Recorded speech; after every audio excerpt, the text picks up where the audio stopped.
Our society and our world are full of these invented and built up and contrived facades. And sometimes some people come along with a hammer and smash that facade.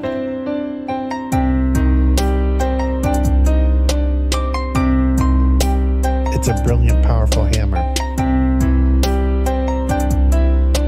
It's a brilliant, powerful hammer to smash that facade.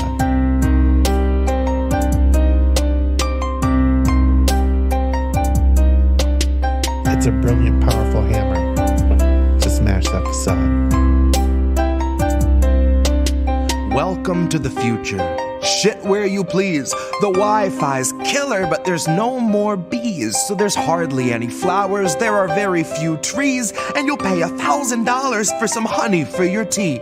But we got these awesome collars, mine's an Apple Model 3. It allows for better movement than the Tesla X Elite. It lets you customize the ads that it implants in every dream, and for premium subscribers doesn't shock you in your sleep.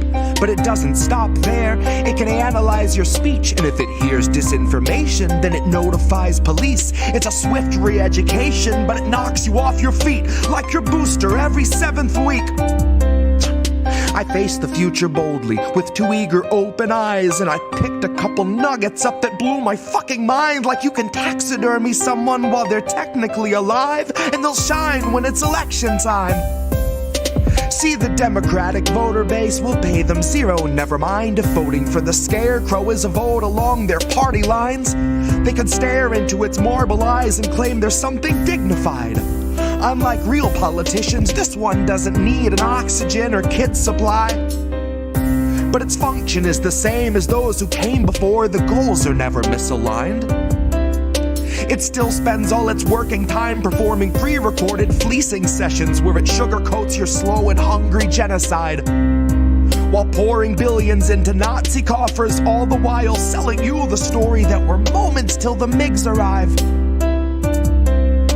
So fuck it, ask Zelensky if he'll help replace our leaded pipes. Watch a fleet of Penske's show, stacks of bills in every size. Guess it only took a black sun and a couple Hiles. Honorary goose step and some Nazi boots a quarter mile, all while Biden sneers his sordid smile. I don't know what was in this morning's vial, but it makes him stare 1,000 yards through all the prompters and the cards like he can smell the nearest child. His eyes are wide and wild, wider than the grave in which another 1,000 families were tossed in as I typed until they rose up to the sky unceremoniously piled. Which sort of flies right in the face of all this network ticker tape where the American economy has superhuman vitals. And sometimes some people come along with a hammer. See, I like to think my trial's gonna play like a recital. I'll denounce the world around me and accuse the most entitled, who weaponize their titles, whose pull is something tidal, who'd starve us all to death to best delight their blighted idol. So they might destroy the record, and I will never get to vinyl. So my word is not immortal, but it's final. It's a brilliant, powerful hammer.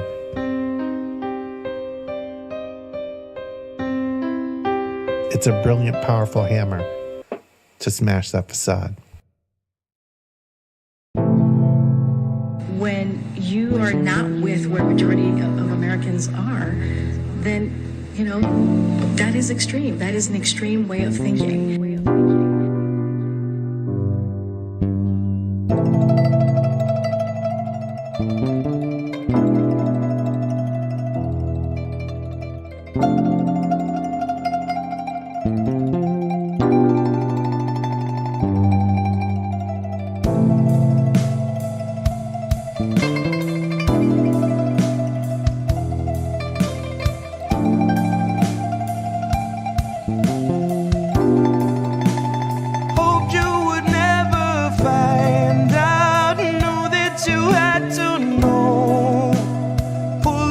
Left of my mind are trying to tell you so.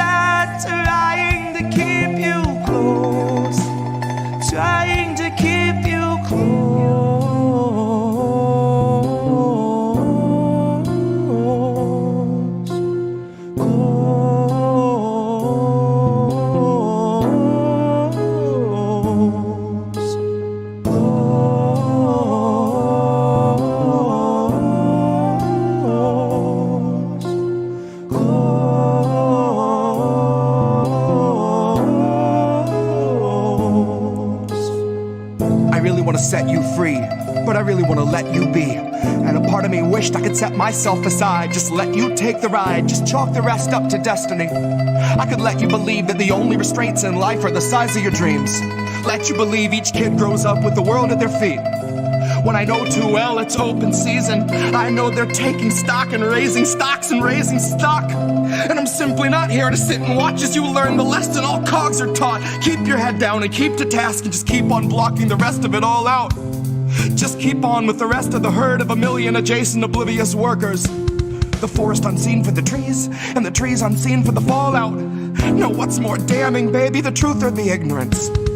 Fuck it, I honestly wonder if I see the answer so well. Baby, believe me, well, I know it's scary, I scare myself. If I could find a way out of my head, I would run like hell.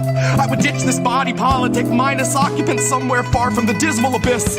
In the tranquil crystalline bliss of the beach, I could rest with the rest of the shells. And if anyone asks I'm anywhere else, if I'm really needed, just light the candle, then read the book, and then ring the bell. Oh, my untarnished heart, my little perfect soul, this world will melt your mercy down so they can sell its gold. This world will take your worth and then demand 1,000-fold. It's full of greedy pigs who'll eat you out of house and home. They'll strip your bank account and sweep you somewhere down the road, and then return to eat your tent and shitty bike you rode.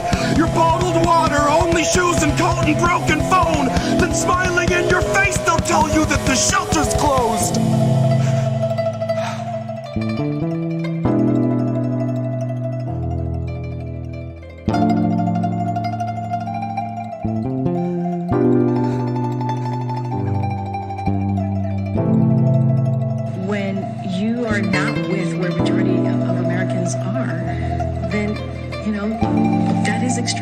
An extreme way of thinking. Hoped you would never find out, knew that you had to know. Pulling what's left of my mind out, trying to tell you so. I tried to block the light out, knew you could feel its glow. I've been here holding my hands out, trying to keep you close, trying to keep you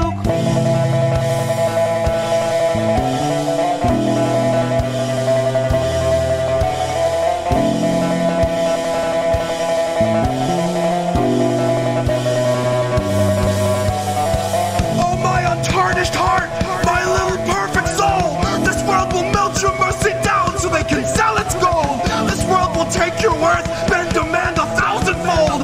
I tried to block the light just so I could keep you close.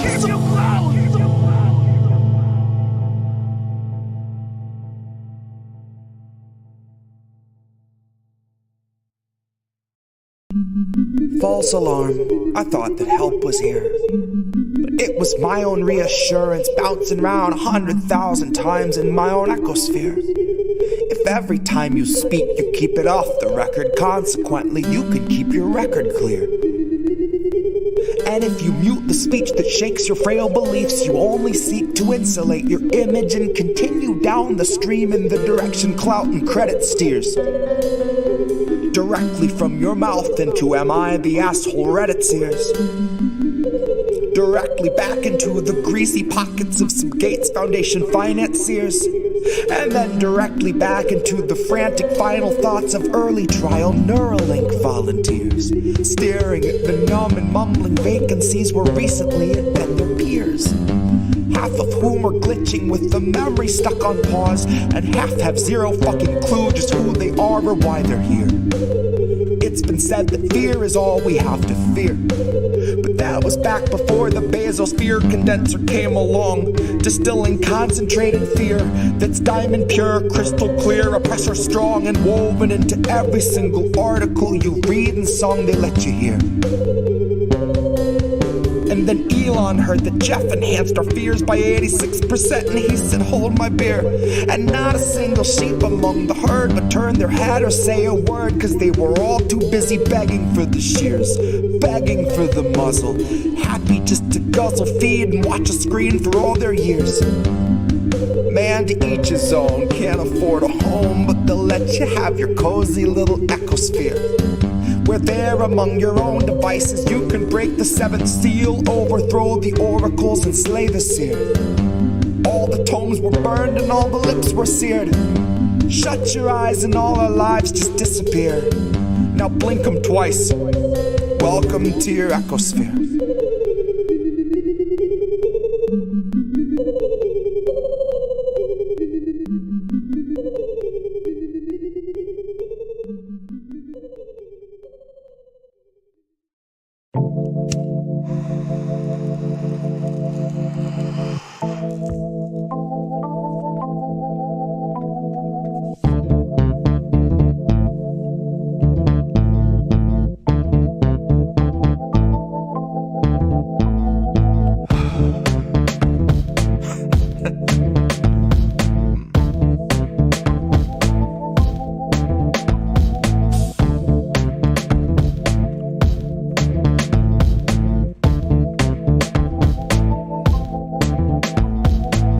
Of the free, and you'll know us by the trail of dead. It's just one more world war to complete the set.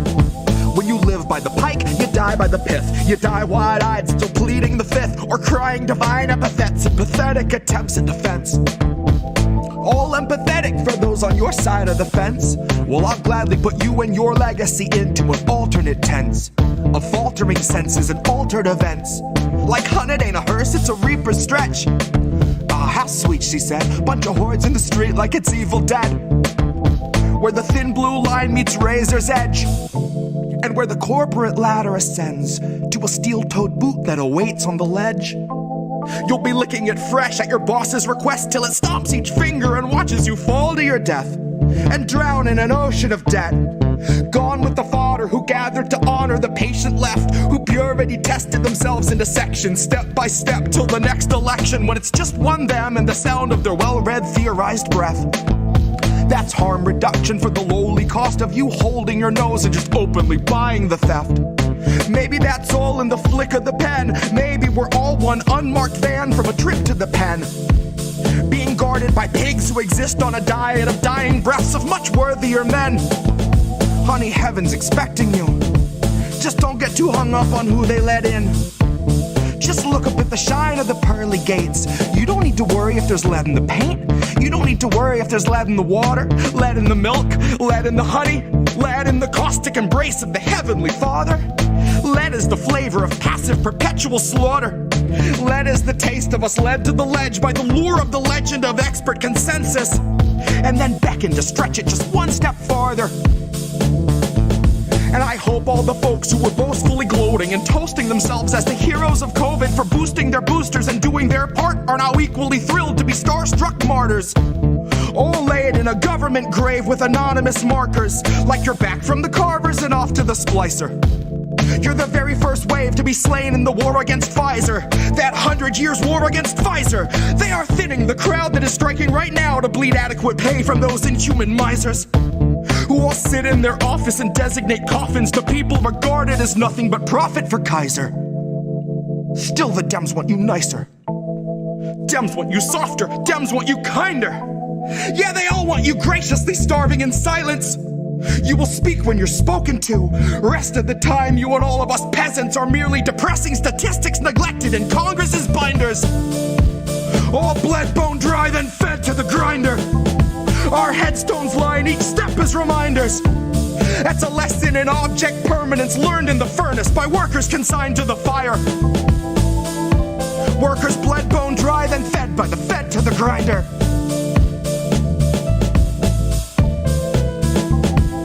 Fed by the fed to the grinder.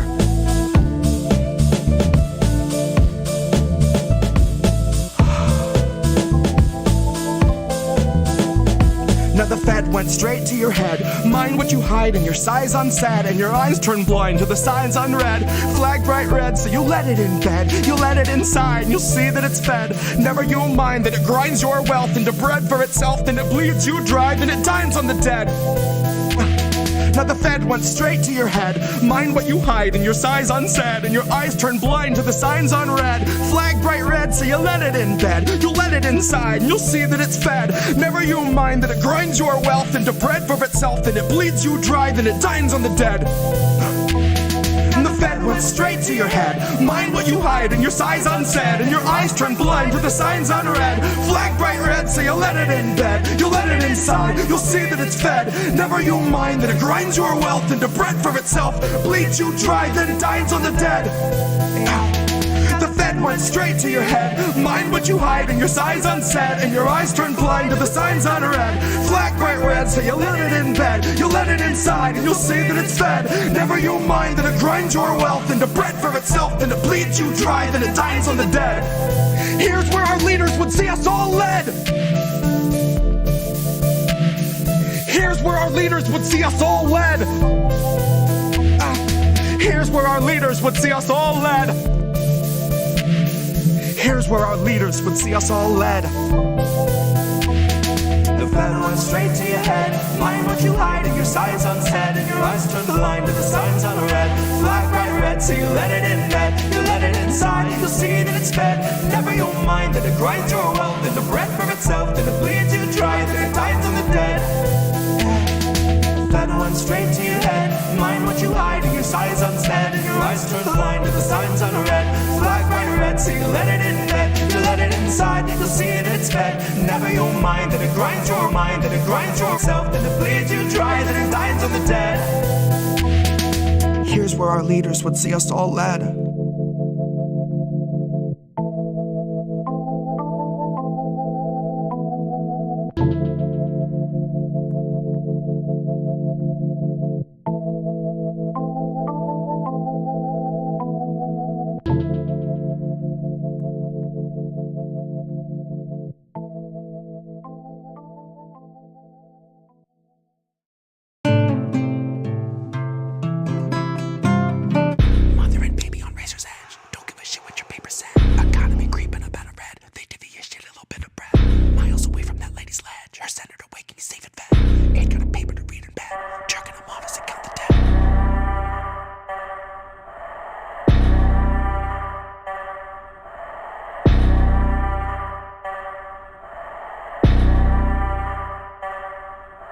Gorillas in the mist, skin suits in the Senate. Water in the streets, chest deep like it's Venice. Water out a tap in Jackson comes blacker than resin. Black incidentally like most of its residents, which is why it isn't on your television, isn't on the lips of your president. Well, I'm admitting that as evidence. I've been fleshing out a case to be made for the testament. I don't know what our collateral count is, but doubt it is less than the estimate. You just show us a hospital, watch as we Dresden it. Our propaganda gets taken to heart, and you're scarfing it, like it or not. If you think that you aren't, I would urge you to pick that apart, cause you're drinking it, smoking it, driving it, dressed in it. We pay for it, pray to it, bathe in it, fill up the basin, and babies are blessed in it. Ask no questions, bask in the pestilence. See, honey, when the plague goes live, you'd be wise to invest in it. See, honey, when the plague goes live, just between you and I, that's an industry sign that they're all done testing it. And come 2025, they will all be confessing it.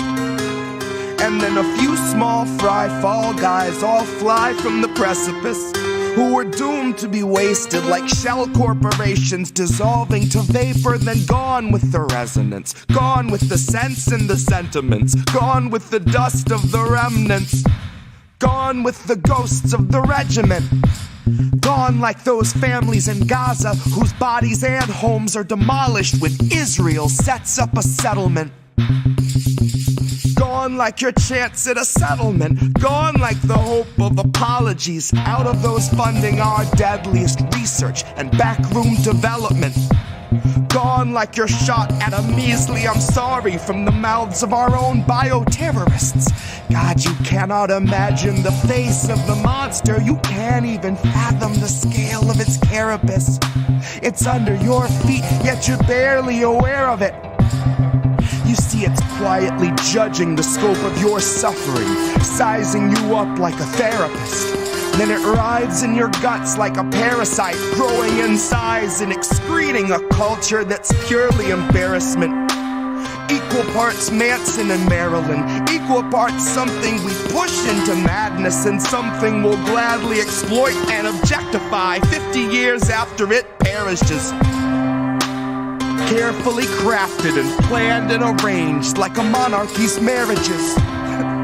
Fucking cousins or otherwise, scourge of the colonized, staged and displayed for the sake of retaining those imperial barracks.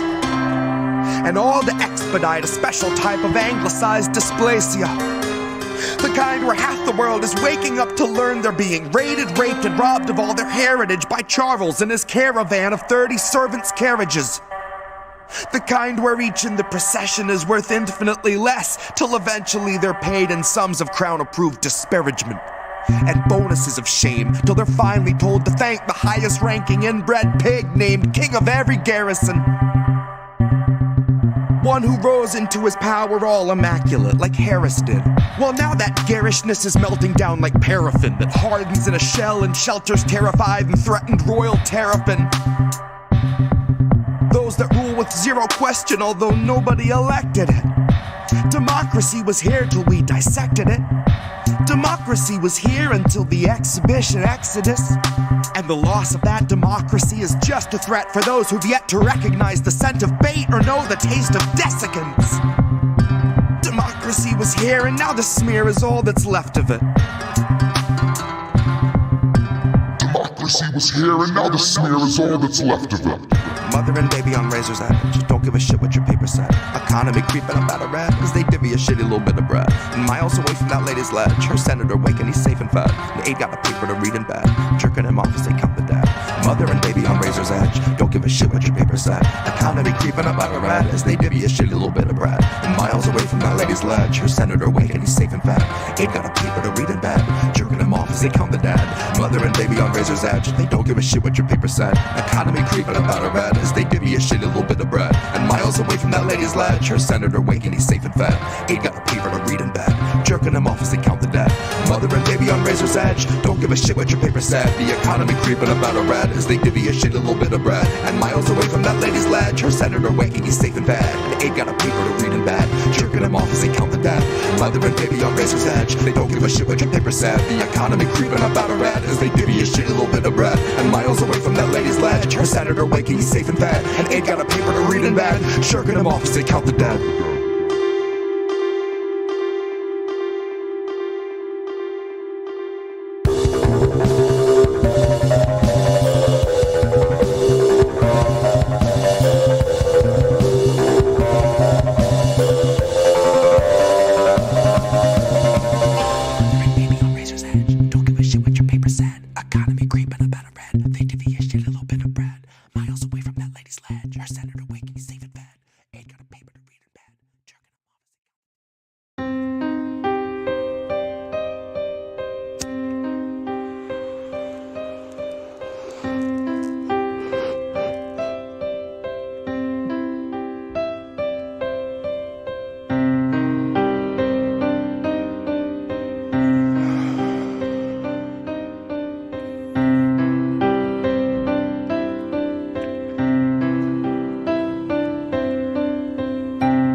Our society and our world are full of these invented and built up and contrived facades.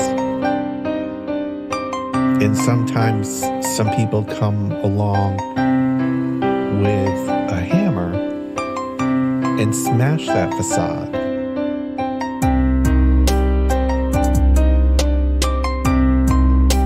It's a brilliant, powerful hammer. It's a brilliant, powerful hammer to smash that facade.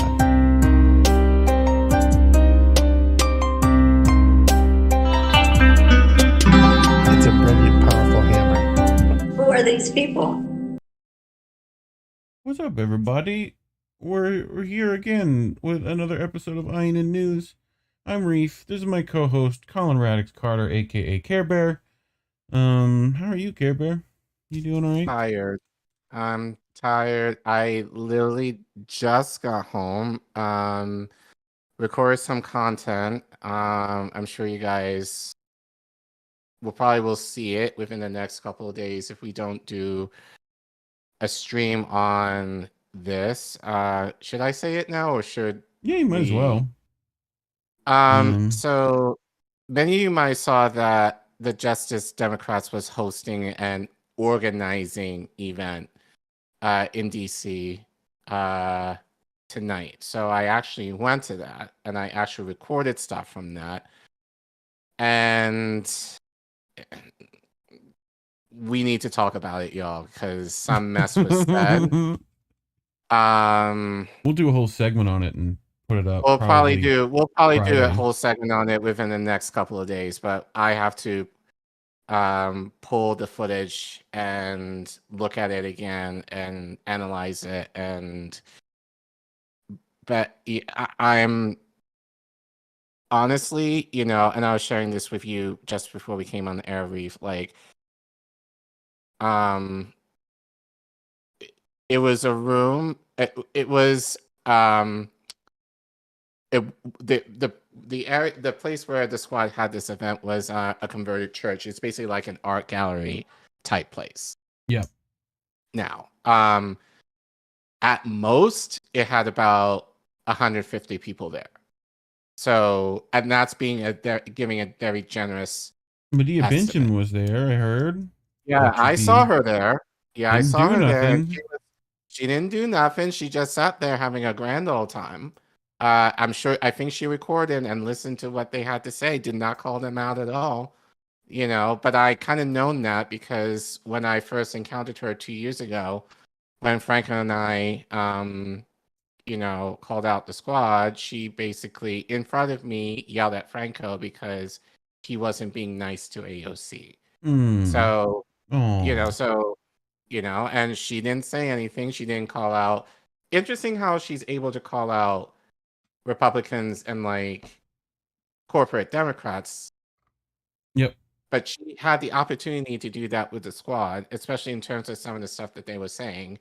And I actually did, you probably will see this probably later. I did ask Ayanna Questley in regards to student loan debt in regards to the memo that she and Warren wrote. Right. Like, what's up with that? What's good with that? And what's up with that? She gave a non-answer. Medea didn't say anything. She didn't back me up. She didn't counter or challenge anything that they were saying. She left just shortly before I did. Right. But yeah, she had a grand old. But you got to ask some questions. You got to but here we go. Ask them. You did some of that. Ask them. Is that what you were doing? I did some of that, but it just, it just really made me feel very frustrated because, well, just in being in that, it was essentially like a safe space for the squad. Like everyone there, you can guess the type of people were there. You had to pay to go there. Right. So obviously that excluded most people who would otherwise go. So it just felt for me, I felt viscerally ill being in that room where a lot of the issues that we kind of talk about on a weekly basis, especially in terms of like low income and like people abroad and everything else, wasn't going to affect the people in that room. Right. In a way that it would affect, let's say, you or even me, depending on the situation. And right.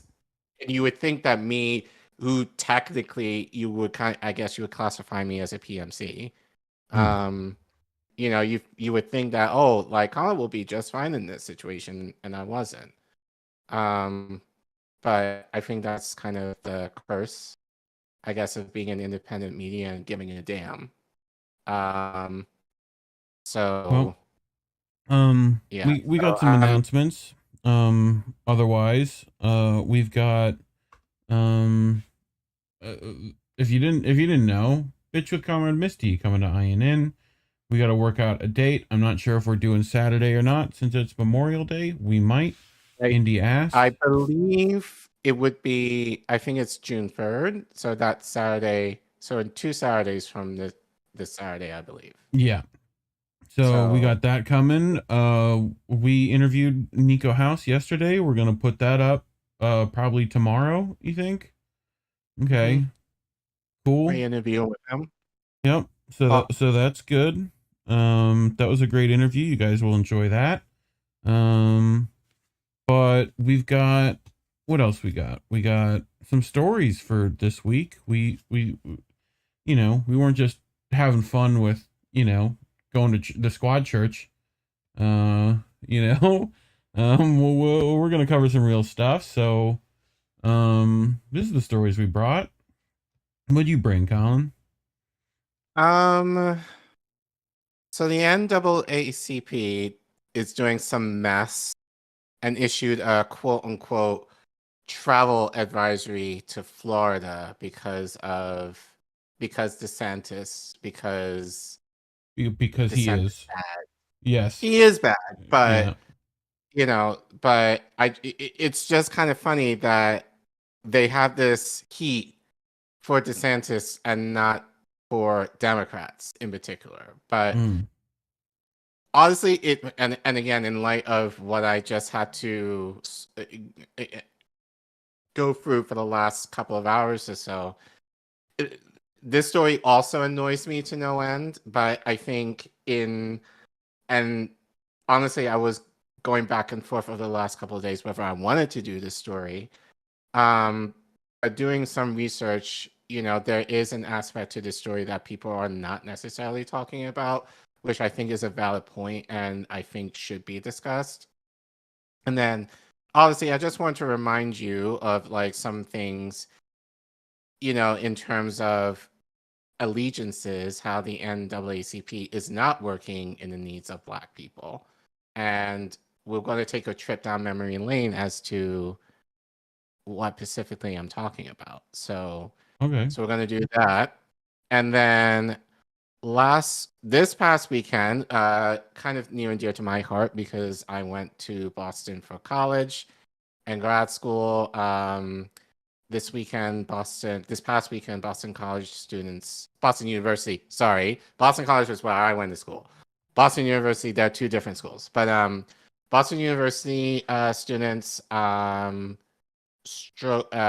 protested against the CEO of, I believe, Time Warner. But I do want to kind of compare that to, we talked about Howard University last week. I went off on Howard last week. I do have an update in relation to that segment that we did talk about last week. So, but yeah, we have some more students who are striking. This is for the Writers Guild. Have some thoughts, and we'll talk about it later. What you got, Reef? Well, I've got Stella. Stella got stood up by Albanese. We'll cover that. She gave a speech to a bunch of people in Australia, so we'll give that a look see. And FBI abused some power. Who would have thought they abused some of their power, and they did it to people that were protesters. So we'll get into that. But yeah, that's what I brought. Yeah, so we'll do a quick spiel, but don't forget, please like, share, sub. Our channel is heavily suppressed. You guys know that. You know, we appreciate you guys being here. We appreciate you guys' support. If you feel inclined, you know, to give monetarily in terms of ensuring that we're able to give you this great content. We try to do content that's different from everybody else, give you guys a little bit of everything in terms of what is around the world and not just things that everyone else is talking about. Obviously, it takes a lot of work to do all of this. So, as we say, if always give if you have the means to, if always take care of your needs first and the needs of your family and community first. If you're that pressed for money, don't give us anything. You know, we gotta get new lights, people. We gotta get new lights. You know, right. But you know, that being said, if you feel so inclined to give after you take care of yourselves, we would appreciate it. Shut up and take my money. Especially given that, you know, most of our clips are demonetized or at best get limited monetization, which is basically like thousands of cents, which is which is nothing. So, but it's like 0.0001 of a cent, whatever. So that's what we see on YouTube. But yeah, you ready to get into it? I'll try to. Again, I'm kind of still fuming. So you know, I'll do my best. I told you not to. I told you not to go. You were like, "Well, I know I got." I was like, "All right, you know." Congratulations, you played yourself. You know what I mean? Like, no, I didn't play myself. Like I have a righteous anger. Yes, so you do. I'm good. I have a righteous anger, so that's what I'm dealing with right now. So I just don't want to deal with that in terms of telling these stories. I'm not sure if I can keep it together, especially since this story is on the similar-ish that I just experienced just not even an hour ago. Sure. I'll let you go off. I ain't gonna stop you. But anyway, and I think this is kind of fitting given that unfortunately we may have tried to report on this given that DeSantis formally announced his bid for presidency earlier today. I hear it didn't go well. According, from what I'm hearing. I heard Twitter was being shitty. In terms of but so DeSantis is officially running the race, so to speak. But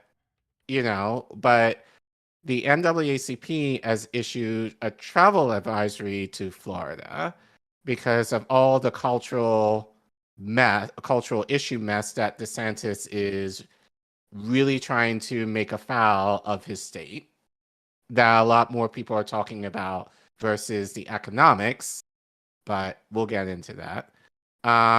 So I want to play this brief news clip just to give you a summary of what's going down, and then we'll get into a little deeper in terms of the actual specifics in terms of this situation. And then I am going to bring up an issue that I think people are not talking about a lot, but I think definitely should be considered in light of this topic. So, so yeah, we're going to have to go back in time for this, but go ahead and play. A surprising move tonight from a major national civil rights group, the NAACP, today issuing a travel advisory for the state of Florida.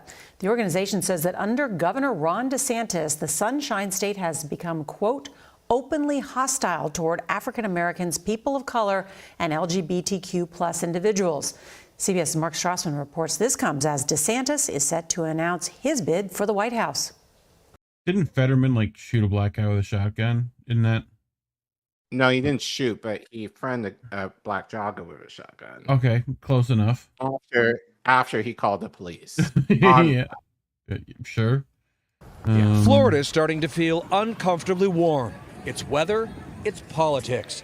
The NAACP is broiling. It's targeting the state's $100 billion tourism industry with a travel warning. Are you telling Black Americans in other states to stay out of Florida? We're telling travelers beware that you have a state and a state policy landscape that can be harmful to your existence. In his conservative crackdown here, Governor Ron DeSantis has stirred both content and contempt. blocking a high school AP course in African American studies. Also in schools, bans on teaching gender identity, sexual identity, and critical race theory, and a ban on abortion after 6 weeks. We do not ever surrender to the woke mob because we've made the state of Florida the place where woke goes to die. DeSantis points out a record 137 million people visited Florida last year, up nearly 13% over 2021. His spokesperson calls the NAACP's travel advisory a stunt. But among the backlash here, Disney, Florida's largest private employer, just canceled a $1 billion development project. Latino and LGBTQ groups have issued their own travel warnings. Politics being politics is fine, but it impacts lives. Heather Wilkie leads Zebra Youth, an outreach group for young LGBTQ people. It may take years for us to unwind the damage that has been done here in Florida. The fear factor is real. 100%. With DeSantis announcing imminently that he's going to run for president, supporters and critics alike say the same thing. If you want to know what he'll do as president, look at what he's done as governor. Nora? Mark Strassman, thank you so much. Okay. Well, So, yeah. So basically, in response to all the stuff that we've talked about on this show previously, the NAACP, and so you saw Frederick Johnson, who is the CEO of the NAACP, basically, saying, some mess in regards to this. But he's not the only one who who's also calling for this. So according to the Independent, I wouldn't say unlikely, but I think this just kind of shows how much this family, in a lot of ways, I hate saying this, have kind of fallen from grace. There has been definitely a lot kind of co-opted and controlled. their father, on that side of the family, at least. But Dr. Martin Luther King's daughter condemns Ted Cruz and backs calls for this racist for Florida boycott. So this article is written by John Bowden, and he writes, the Texas senator, because I guess Cruz had to put his foot in it too, in regards to this as well, used Dr. King's name in his own tweet attacking the NAACP, one of America's oldest and best-known anti-racist institutions. So Bowden continues to write. Hold on, because I have to catch up. There we go. Texas Senator Ted Cruz found himself denounced by the daughter of the late civil rights champion Dr. Martin Luther King Jr. on Sunday after he attempted to invoke Dr. King's legacy in order to attack the modern incarnation of the anti-racism movement. Mr. Cruz used Dr. King's name in his own tweet attacking the NAACP, one of America's oldest and best-known anti-racist institutions. The Texas Republican took issue with the organization after it issued a travel advisory warning about Florida's far-right turn under Governor Ron DeSantis, in particular efforts to ban what he calls woke lessons in schools, which most experts on the issue say is really about erasing teachings about the struggle for civil rights and racial equality in America. The advisory came as a result of an ununanimous vote by the NAACP's board. Florida is openly hostile towards African Americans, people of color, and LGBTQ+ individuals. Before traveling to Florida, please understand that the state of Florida devalues and marginalizes the contributions of and the challenges faced by African Americans and other communities of color, the advisory states. Mr. Cruz responded on Twitter to a conservative publication's write-up of the issue and wrote angrily, "This is bizarre and utterly dishonest. In the 1950s and 1960s, the NAACP did extraordinary good helping lead the civil rights movement. Today, Dr. King would be ashamed of how profoundly they have lost their way." But Dr. King's daughter, author and activist Bernice King, retorted that her father would be strongly opposed to conservative efforts to whitewash American history, as well as the campaign against LGBTQ+ Americans currently consuming the far right. "What my father would be deeply concerned about is the harmful discriminatory legislation in Florida, she wrote. And actually, if you zoom out, you can see that exchange on Twitter right there. Oops. She wasn't the only person to take issue with the senator's tweet. A Democratic former member of New York's congressional delegation, Mondaire Jones, remember him? Yup. District got redrawn and he got booted.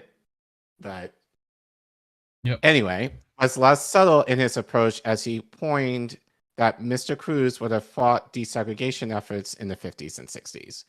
We know exactly which side you would have been on in the 1950s and 60s, Ted, wrote the congressman turned CNN contributor. The NAACP's president, Derek Johnson, further explained the organization's decision in a statement. Under the leadership of Governor DeSantis, the state of Florida has become hostile to Black Americans and in direct conflict with the democratic ideals that our union was founded upon. He should know that democracy will prevail because its defenders are prepared to stand up and fight. We're not backing down, and we encourage our allies to join us in the battle for the soul of our nation, said Mr. Johnson. Well, Jesus Christ. Like, notice how he's using grandstanding. Yeah. Actually, it's kind of similar language I heard tonight as well from the squad. But Mr. DeSantis' team, meanwhile, issued a response calling the advisory a stunt for attention. Which it kind of is. I mean, it's a stunt to try to economically hurt his chances, right? And to make him like, he also recently announced his presidency, like he's going to try to run for president. So, right. They're trying to get out in front of this. And this is helpful to anyone running against him. So, well, here's the thing, like now that DeSantis is officially running and we had debates before on whether DeSantis could beat Trump. And I think initially I definitely said, and I definitely can eat my words now. Yeah. I definitely told you that I felt like DeSantis had a chance. And he's trying to play himself as an outsider, and he just isn't one, is the issue. Well, the issue is that for him, like what made him popular was how he dealt with the pandemic economically. That's what made him popular. But now, and I'm not sure why he's doing this, he's kind of shifted to this cultural mode of kind of attacking, these right-wing. It's as close as he can get to right-wing populism because he thinks that's what his populace actually gives a crap about. Right. Except we don't. No. Again, it's like the idea that he did well because Florida during the pandemic was essentially open. And people, for the most part, compared to other states that were closed, was actually doing pretty well. And COVID cases were actually way less compared to the northern states that actually closed up a majority of things. So yeah, it doesn't make sense to me as to, and then whoever's advising him, I'm not sure why they would kind of make the suggestion for him to kind of switch into more cultural issues that people care less about. We care about them when you don't have policy or you don't have when you don't have economics to talk about because you don't do shit. That's what you go to is cultural issues. That's what the Democrats are doing right now on the other side as well. So it's just kind of weird that DeSantis would also make that move, and he's now becoming less popular, and Trump is going to use that against him, fairly certain. He already has in the few interactions he's had with DeSantis. So all of that to say, so going off of economics, because as I said, I really didn't want to talk about this story in terms of the cultural issues because it to me is just a non-story. But then I found on Monday morning this article from Yahoo, written by Marquise Francis, and he writes, Florida NAACP urges Black people not to visit its state. Critics worry the plan will backfire. The NAACP Florida State Conference voted unanimously in favor of a travel advisory. The recommendation will be reviewed by the national board next month. So he wrote this in April. So the NAACP, at least, in Florida, had been talking about this for a while.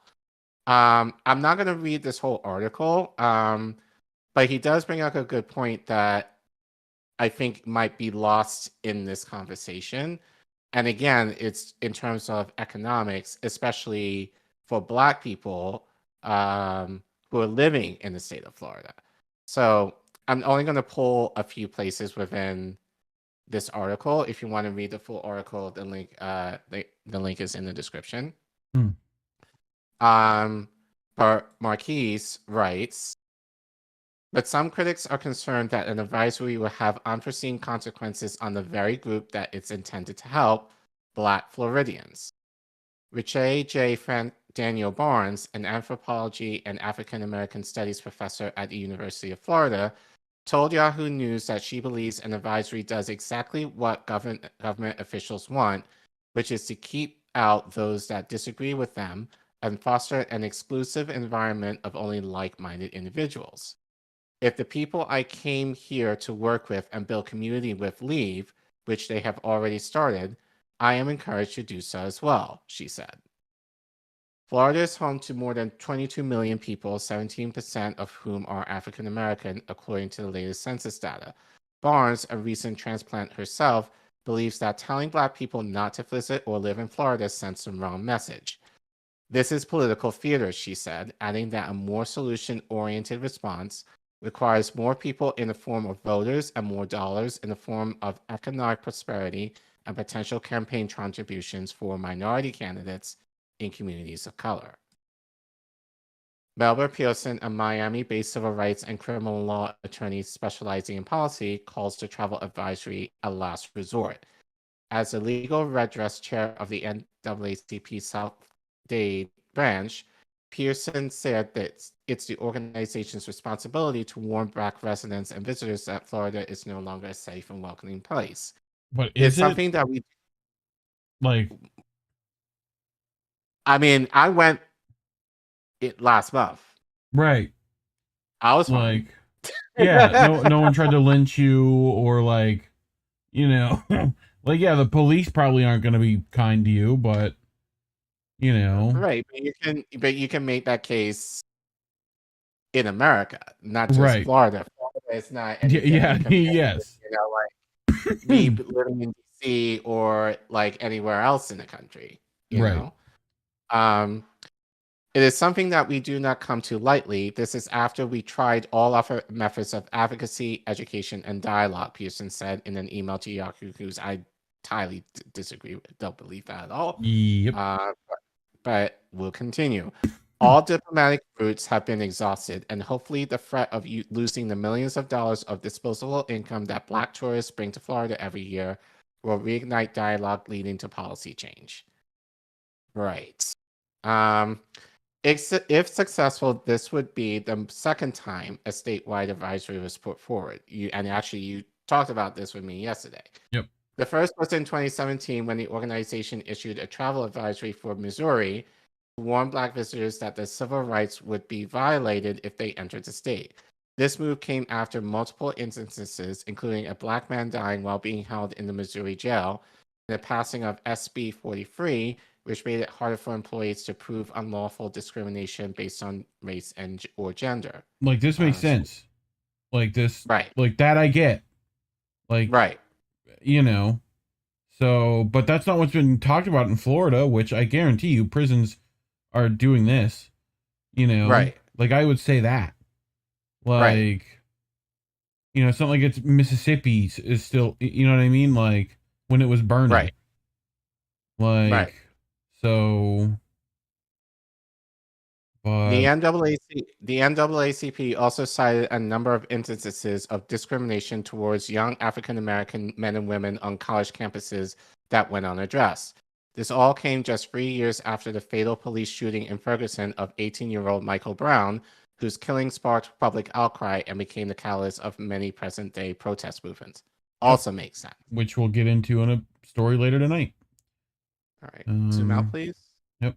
While there is no data publicly available to quantify the impact of that first advisory, Pearson said, spreading knowledge about the issues facing Black people, particularly in Florida, is paramount.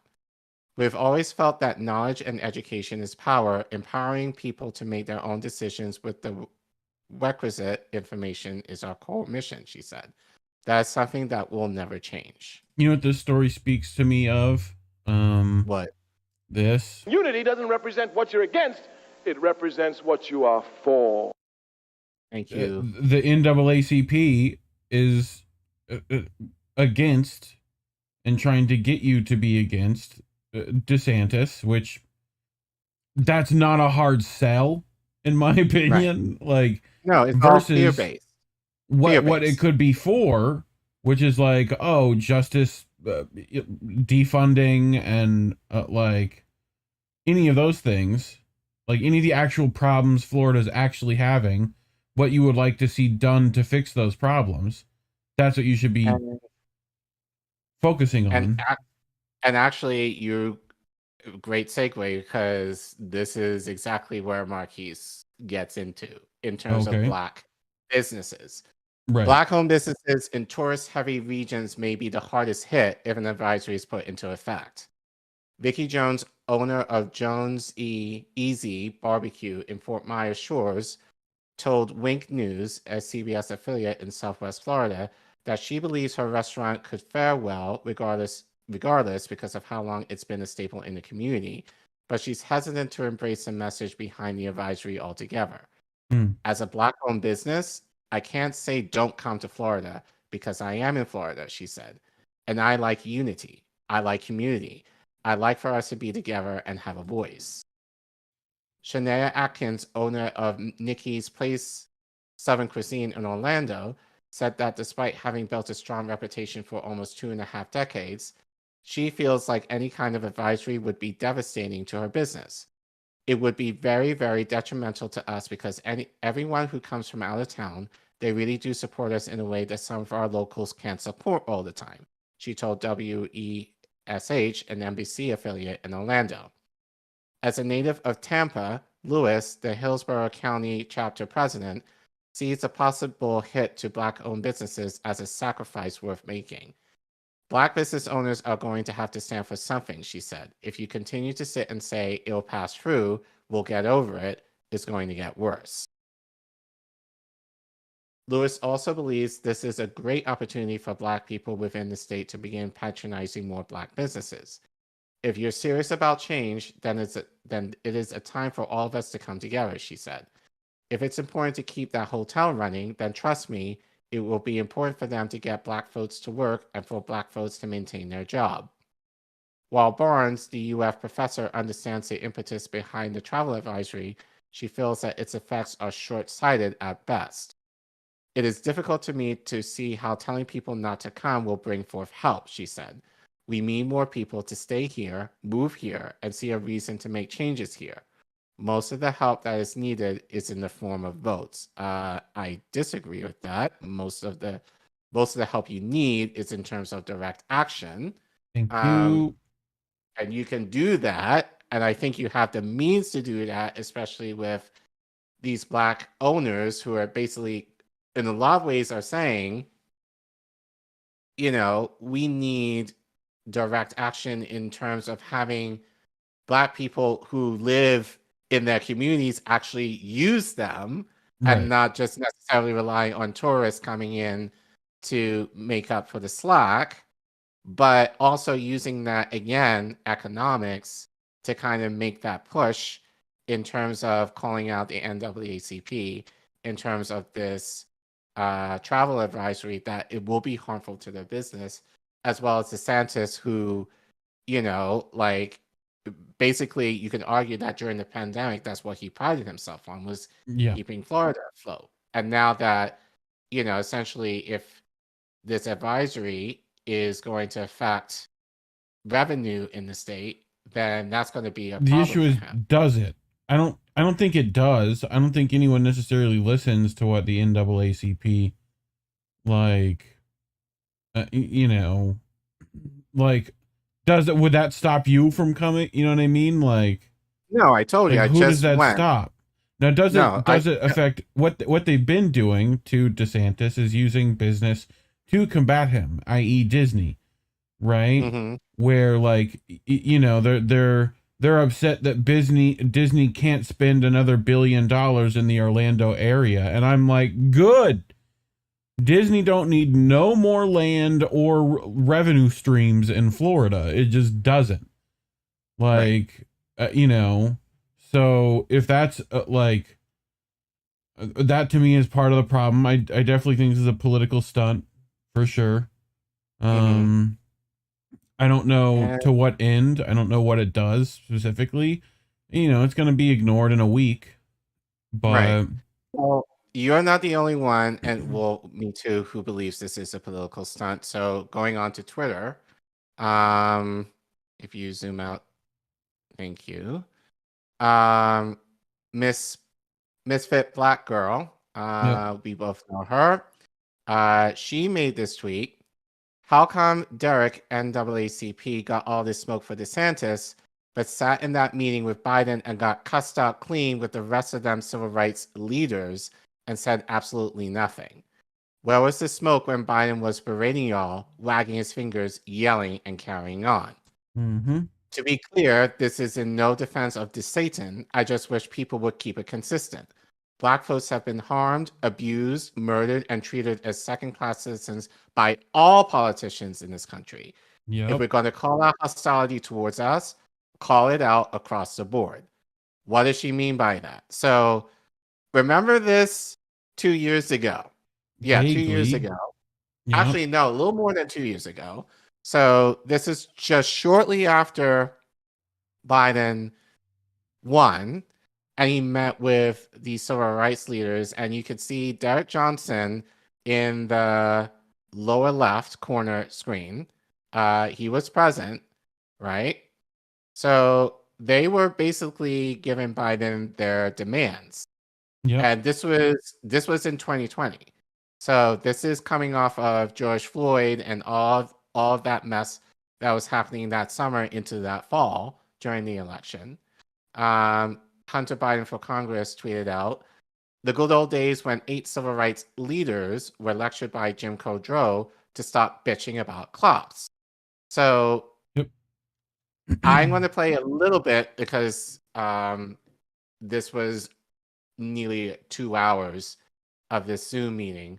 But I do want to kind of play the part where actually Derek Johnson asked Biden in terms of, you know, what he's going to do in connection to police reform. And Biden just essentially gave him the verbal middle finger.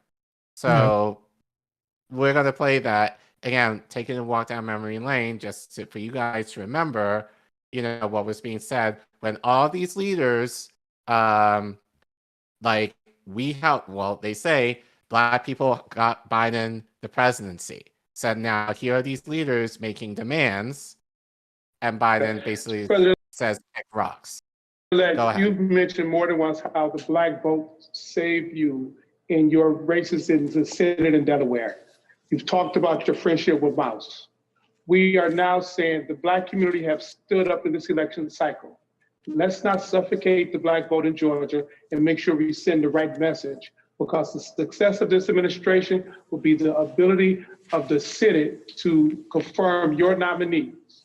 We have an opportunity here, and we want to make sure we seize upon this opportunity and allowing for the input necessary. 10 more appointments to go. A lot of people in our community are getting a little anxious because they are not seeing enough of the progress they thought they would have seen at this point. Let's not disappoint them, and let's not get to a place where voters in Georgia begin to second guess. Okay, let me respond. I've got to go. Let me respond. There's a lot to respond to here. Let's get something straight. You shouldn't be disappointed. What I've done so far is more than anybody else has done this far. Okay? No. Number one. Number two, I mean what I say when I say it. No, you don't. I mean what I say when I say it. When? I'm the only person who's ever run on 3 platforms that I was told could not possibly win the election, and I never ceased from it. One was on restoring the soul of this country because of what I saw happen in Charlottesville. That's not that was it. People thought you were going to like not win the election by returning the soul of the what does that even mean? What does that mean, sir? No one else was talking about it. Yes, they the words were. of presidents matter. Plenty of people were. Plenty of people were, and it still didn't mean anything. That's like, I said I was gonna do good, and people thought that I wouldn't win by saying I'd do good. Nobody else, no progressive, was talking about it. I did. What do you mean? My son Bo used to have an expression. He'd say, "Remember, Dad. Remember, Dad. Home base. It ain't worth the job if I can't say what I believe." What did Hunter say though? I didn't want to run this time. I ran this time because of the racist son of a gun who was president of the United States of America. That's why I ran. And you'll remember, a lot of you told me talking about the soul of America was going over people's heads. They didn't know what we're talking about. The words of a president didn't matter. What a president said. Yeah, we still don't know what you mean by the soul of America. They actually brought up a good point. Like, what does it mean? You know, the soul of this nation, if you want to be for real, was based on the exploitation and murder of my ancestors, of the ancestors of African slaves who were brought over to this country, as well as the Native Americans. You know, is that what you mean? Mm-hmm. Essentially, like capitalism to the point of killing my former family members? Yep. And, you know, exploiting the global south and war and murder and death and pestilence. You know. Says matters. And you've never seen me shy away. In the middle of the debate, I called him a racist. In the middle of the debate with him, Don't be rude. I took on white supremacists. I'm the guy that took on every single time. Pause. It's funny how the person next to him in one debate did say racist, but made a heavy implication that he was. Right. And it's also this lady in a debate was asked about how her truancy law, and I mean she was prosecutor in chief of California, so you know. But you notice here, these black leaders just sat there and took it. They also aren't happy with what's being said. They're not happy, but clap back. Yep. Clap back. Mm-hmm. They just sat there like assholes. Yeah. Like head of the NAACP sat there being berated by Biden. You know, asking, I would argue, a very valid question. Like, what are you going to do for us now that we essentially helped you get elected? We got rid of Trump. Now what are you going to do?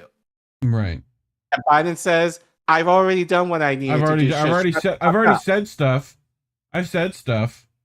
So shut the fuck up. Yeah. And know your Somebody place. was threatened in this country. The only white boy you know who did it, period, out there. Every single time. No.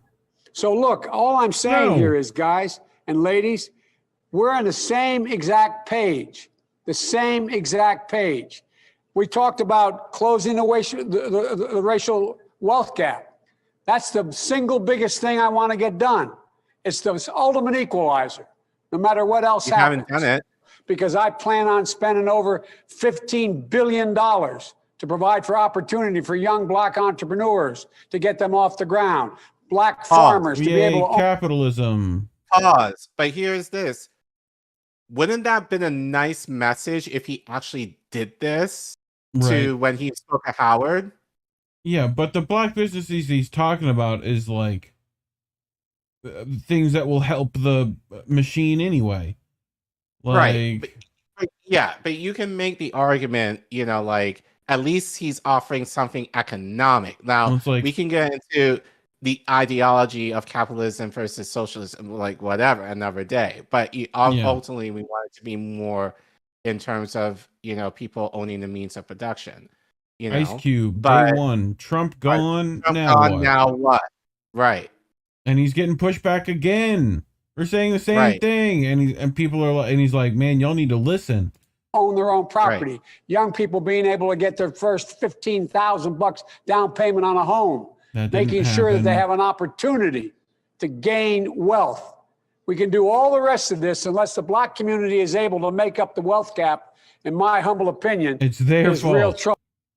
Like, unless they make up the wealth gap, who made the wealth gap? Who did that? Yeah, and it's just funny how like a lot of Democrats and Jamal Bowman, I went off on him on Twitter today, and I saw him earlier, basically calling Marjorie Taylor Greene like a white supremacist when he defends this guy who perpetuates that white supremacy, in the country. He doesn't call him out. If he does, he's very tepid, in terms of his response. But he could go very hard on Marianne, just the same way as Derek Johnson can go very hard on DeSantis. But it's like a bitch with Biden here. Yeah. So yeah, and so it's good that I think a lot of Black people are just like whatever to this,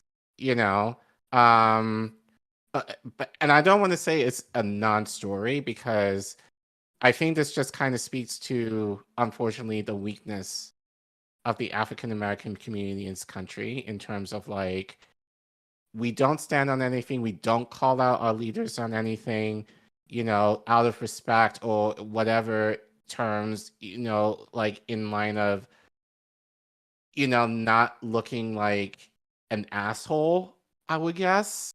Say, but doing more damage in hurting the people that you allegedly supposed to help in the process, because at the end of the day, nothing gets done.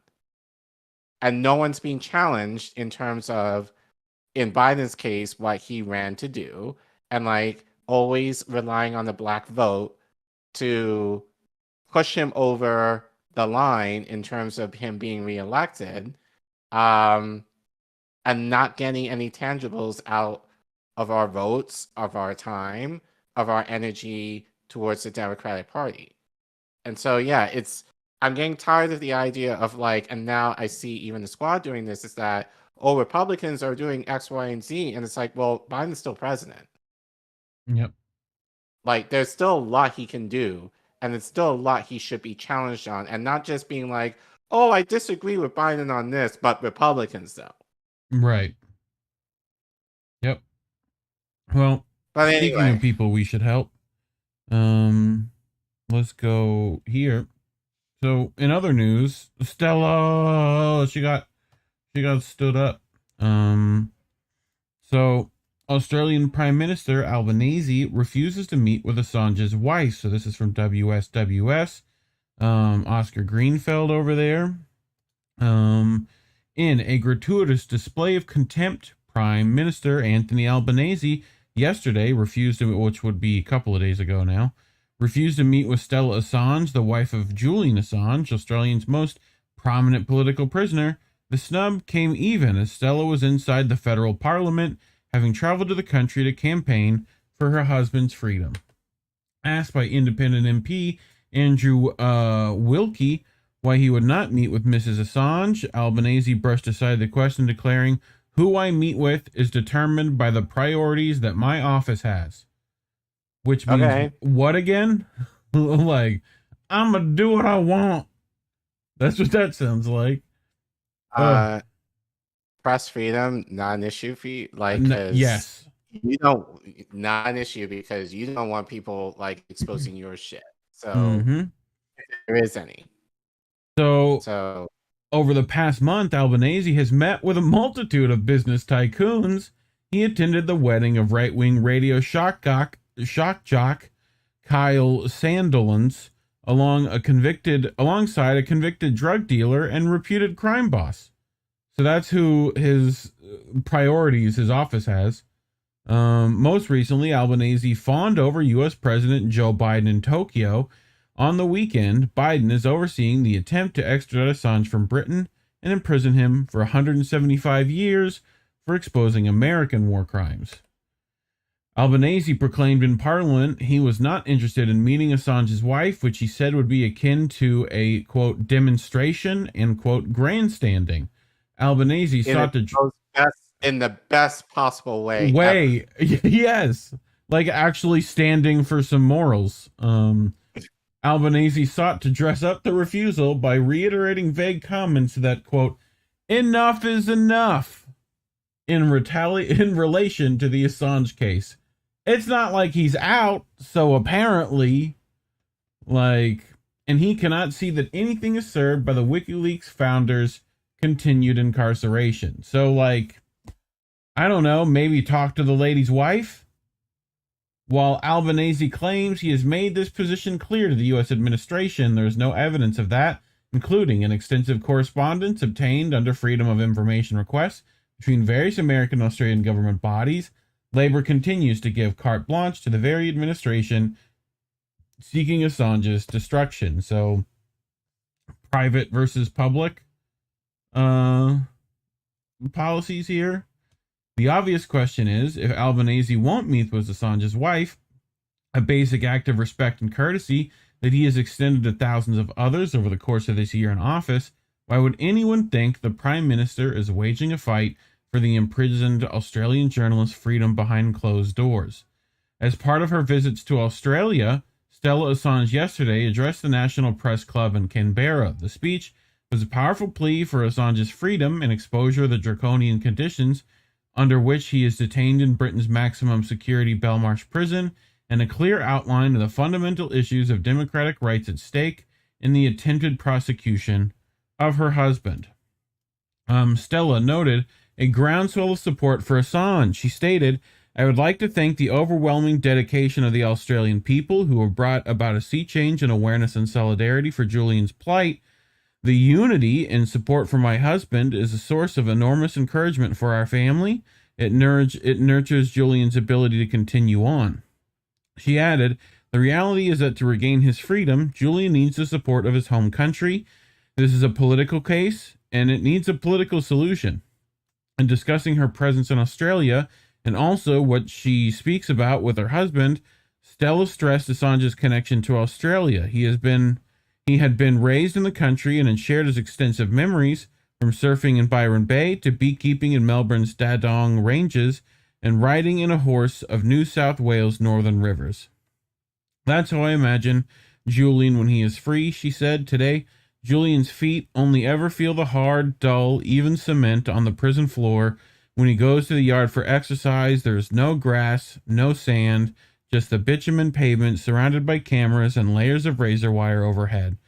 I can tell you exactly what Julian is doing right now. It is 3 a.m. in London. Julian is lying in his cell, probably awake and struggling to fall asleep. It's where he spends 22 hours a day, every day. Julian's cell is about 3 by 2 meters. He uses some of the books to block out the unpleasant draft coming from the window in the cold winter nights. Stella outlined the draconian security procedures required for her and her 2 children to visit their father. They had to pass innumerable checkpoints, searches, and scans for their visit. The children had only ever seen their father in the inhospitable prison visiting room. For the elder of the 2, now 6 years old, prisons feature in his dreams and his nightmares. Turning to the case, Stella stated, a 175-year sentence is a living death sentence, a prospect so desperate that the English court found that it would drive him to take his own life. Rather than live forever in hell, we must do everything we can to ensure that Julian never, ever sets foot in a U.S. prison. Extradition in this case is a matter of life and death. She explained, for most people, Julian is a symbol of staggering injustice because he is in a prison on trumped-up charges for exposing the crimes of others, a symbol because he faces a bewildering 175-year sentence for publishing the truth, a symbol of a sophisticated form of state violence dressed up in complexity an indirection that not even Franz Kafka could have imagined. For the press and the public, Julian's case is the most brutal attack on press freedom that the Western world has ever seen. In the last 70 years, a foreign government is using the political offenses in its statute books to indict a foreign national abroad because of what he or she published in a different country. Accurate, damning publications exposing their war crimes. If sovereignty is to mean anything, if jurisdiction is a proper legal and political reality, the case against Julian cannot be understood as anything other than absurdity. Despite the dire threat to press freedom, the address was largely subjected to a media boycott. Only a handful of nationally recognized journalists attended. Several prominent publications sent junior staff, fresh out of university, armed only with arrogance and obnoxious questions based on the slanders that have been used to attack Assange. The shameful display underscored the fact that broad sections of the official media function as nothing more than state propagandists while they are cheering on each new step in Australia's integration with the U.S. preparations for war with China. This corrupted layer is hostile to a genuine journalist who exposed war crimes. In the Q&A, Stella, together with Jennifer Robinson, one of Assange's lawyers, elaborated on the issues in the case. 2 questions repeated the fraud that WikiLeaks had in 2016 received material from the Democratic National Committee via Russia. The questioners, despite refusing to be journalists, were hostile to the 2016 publications, even though they continued true and newsworthy information. In response, Stella emphasized what had been revealed. The 2016 publications has shown that the campaign of Hillary Clinton had subverted the DNC primaries to scuttle the candidacy of Bernie Sanders. This was carried out even through internal DNC polling, showed Sanders would defeat Donald Trump, whereas Clinton would not. More broadly, Stella emphasized the core precept that journalists have a responsibility to publish information that is in the public interest. To suppress such information would be a violation of journalistic ethics. In reply to another question, Robinson noted the historic significance of the 2010 publications for which Assange faces prosecution. They'd exposed massive war crimes in Iraq and Afghanistan, including thousands of civilian deaths that have been covered up by the U.S. military. For those very same releases for which he now faces 175 years imprisonment, Assange and WikiLeaks in 2011 received a Gold Walkie Award, the highest honor in Australian journalism. Both Stella and Robinson thanked Albanese and the Labour government for their statements and noted that this marked a shift from previous administrations. There is no question that the tepid statements of the Labour officials reflect, in extremely limited and distorted form, the vast popular support for the WikiLeaks publisher. However, all experience has shown that no confidence can be placed in the capitalist governments to extend a benevolent hand and free Assange. Albanese was a senior member of the Gillard Labour government, which in 2010 and 2011 actively participated in the persecution of Assange. The current Labour government, moreover, is dramatically escalating Australia's front line in the U.S. preparations for war against China. This policy is incompatible with democratic rights and is being accompanied by a slew of reactionary national security prosecutions within Australia, directly overseen by Labour. As the Socialist Equality Party has stressed, an Australian government will only fulfill its obligations to free Assange if it is compelled to do so by massed opposition from below. That means the development of a movement of the working class against the Labour government and its program of war, austerity, and authoritarianism. Thoughts, Care Bear? This reminded me of, people hating Assange who love Bernie. Yeah. So, really anybody who supports Bernie even now, but especially back in 2016, 2020, knowing about Assange should be more applicable to you because as Stella basically reported, there's proof that the DNC basically cheated Bernie out of winning. Yep. And if he were to go against Trump, he would have won. So the idea that people are not necessarily aware of that, but then I know some people who are basically like fuck Assange who are like Bernie Sanders. It's just kind of like, a huge disconnect there. But then again, it makes sense because anything regarding Assange it's been severely suppressed, even for us. Like, I'm sure, like, when we cut out this segment, this is going to be heavily suppressed and at best demonetized. But, it's the idea of having that relate to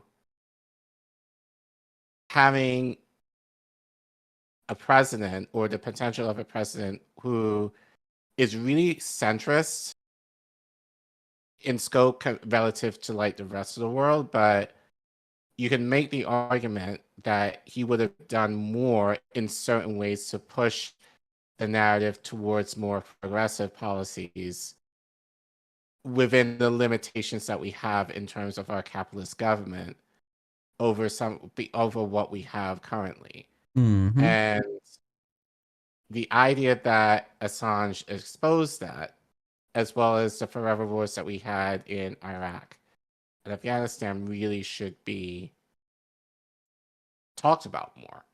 Well, I also think the fact that they're all talking about, well, it's got to be a groundswell of support from below, and it's like, what, that exists. It's been here. It's been here for like a decade now, and then some. So like.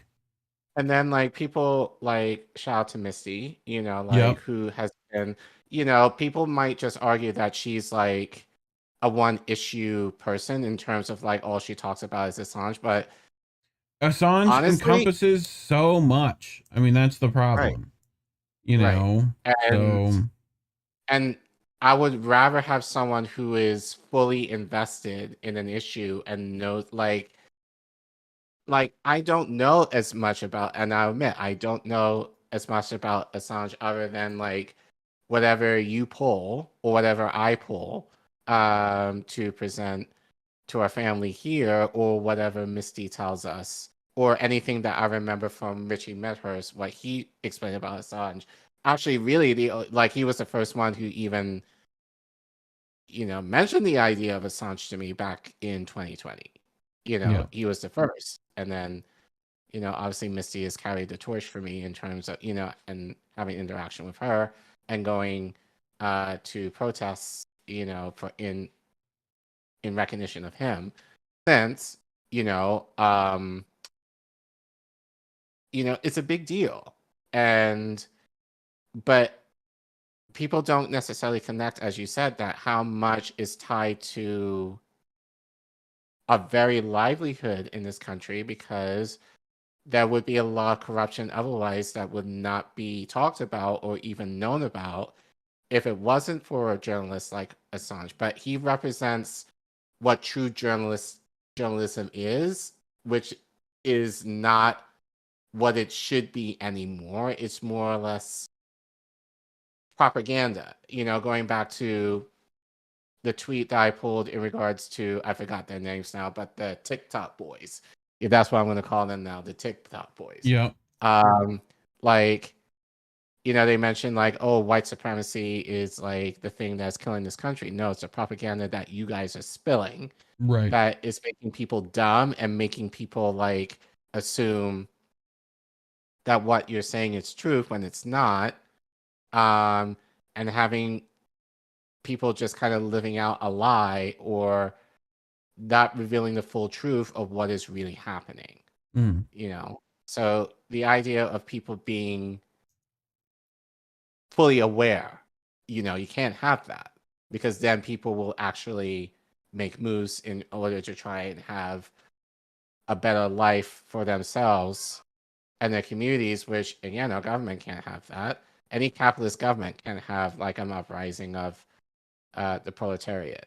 Yeah. But speaking of proletariats, some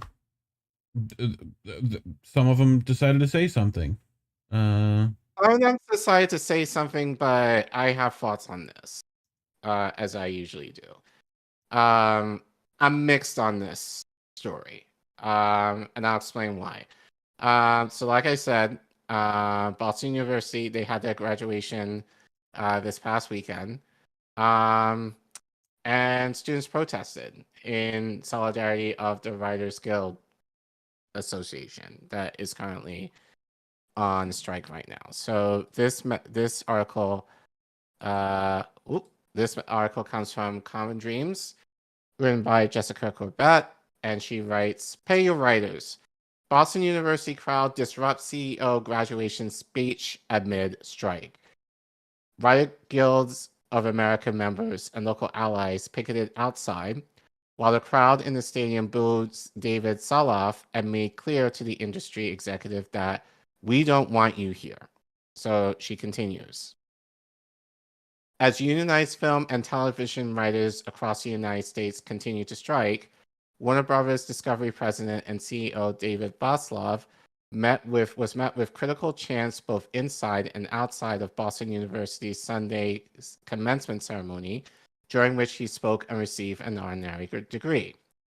After weeks of negotiation with Zalav's company, as well as Amazon, Apple, Disney, NBC Universal, Netflix, Paramount, and Sony under the Alliance of Motion Picture and Television Producers, the Writers Guild of America launched a strike in early May, saying that the studio's responses to our proposals have been wholly insufficient given the existential crisis writers are facing. That same week, BU announced Zaslav as a commencement speaker, sparking backlash from students, alumni, community members, and a WGA.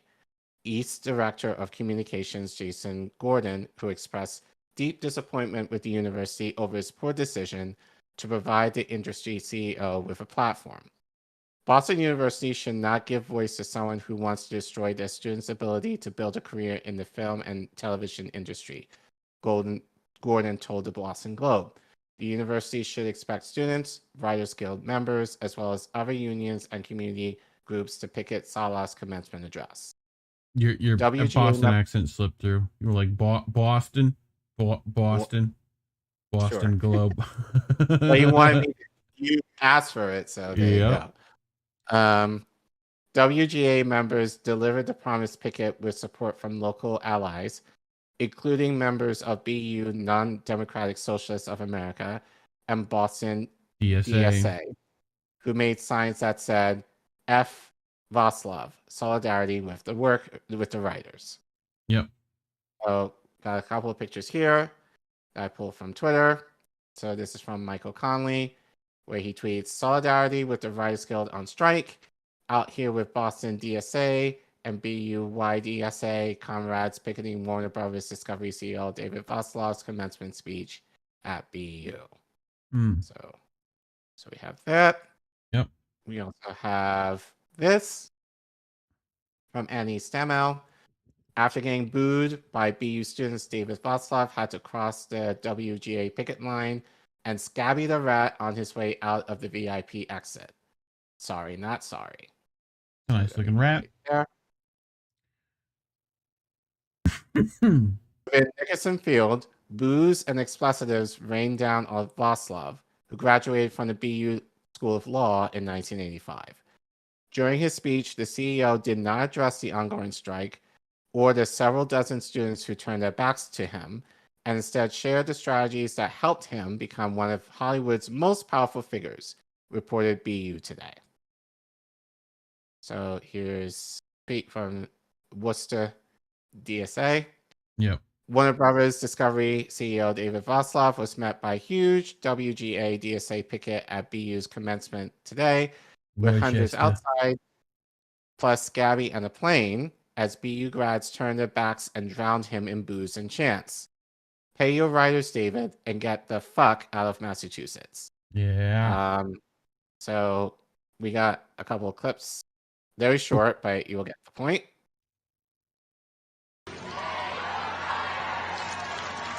Some people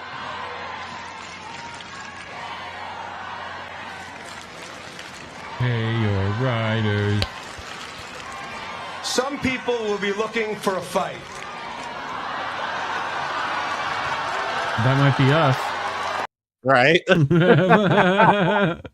Like some people might want to fight. Yeah, you want to fight about it? Like, right. Okay. All right. So, flip. Numero dos. Yep. More. Ticketing.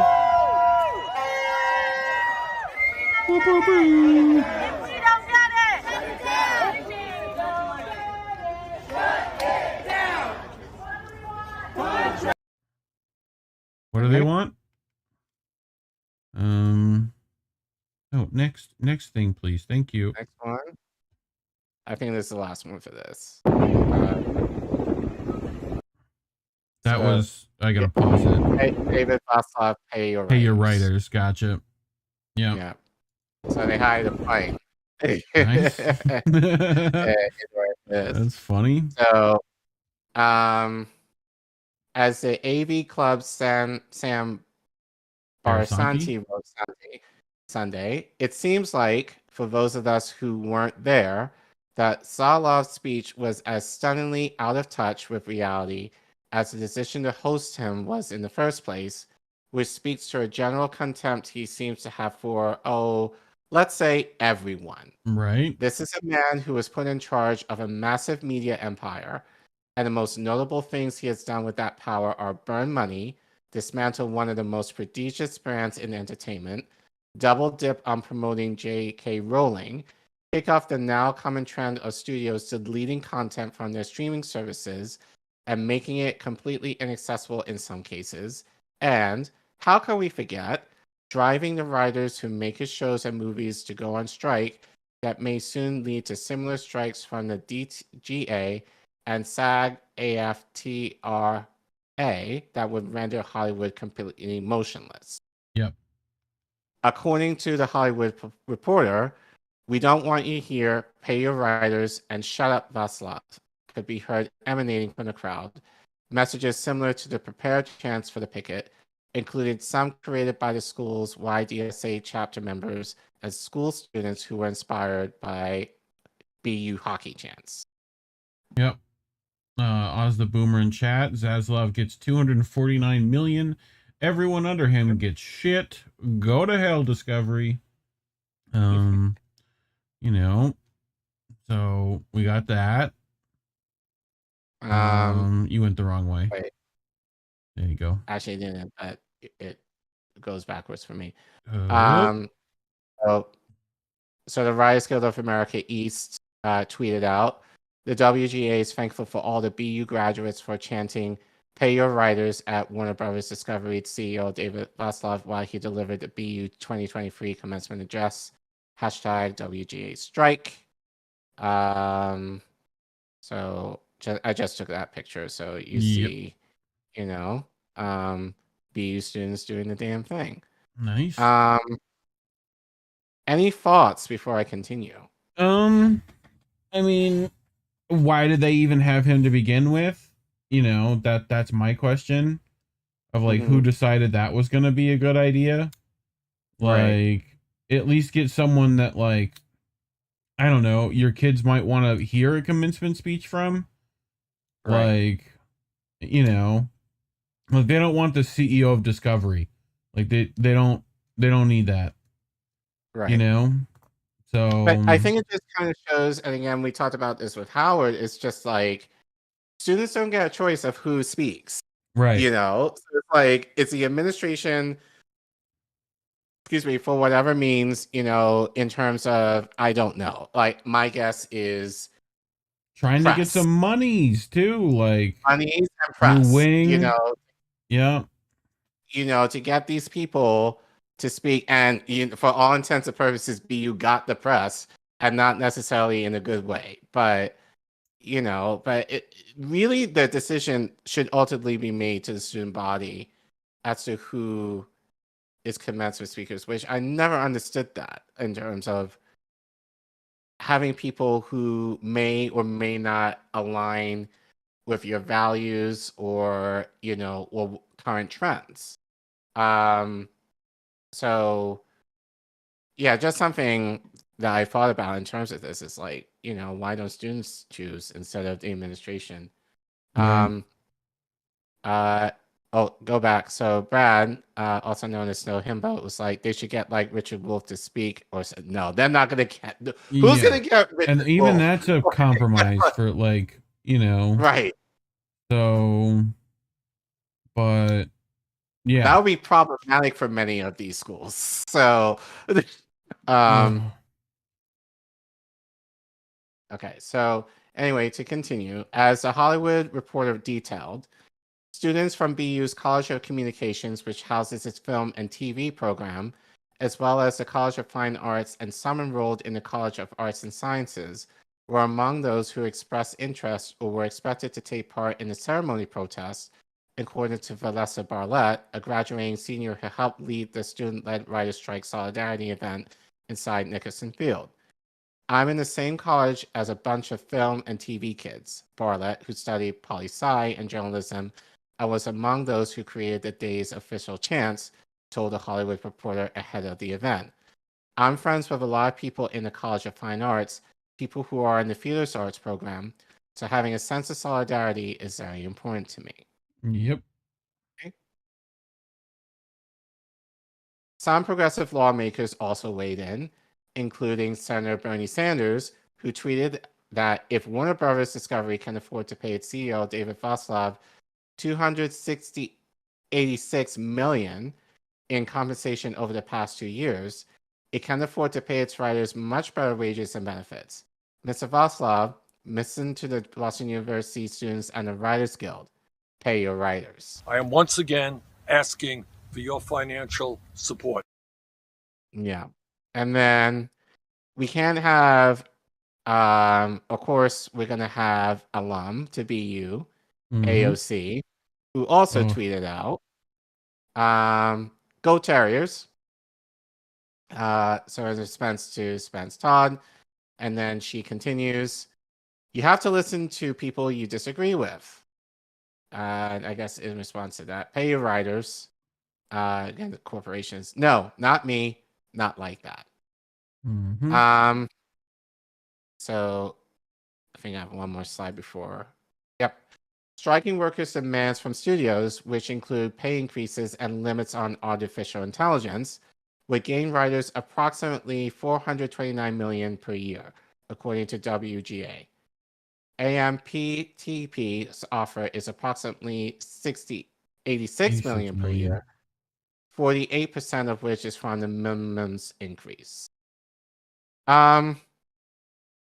So as I said, I'm mixed on this.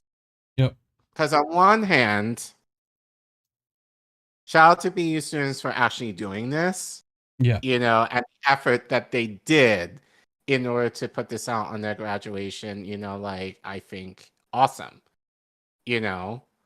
But that being said, and I had to pull this up, and this might be new for you because I pulled it up during your last segment.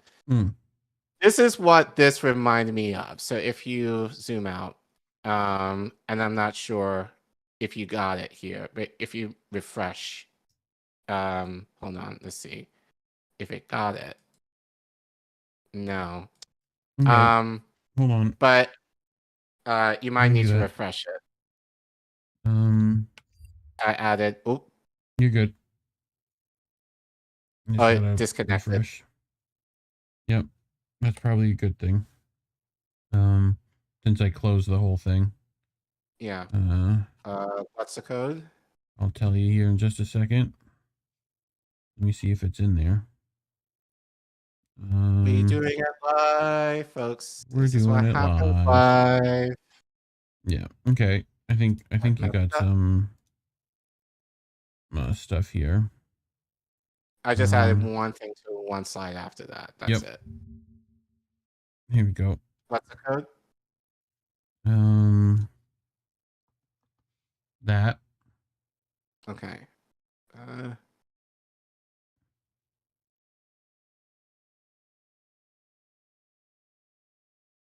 Okay. Cool.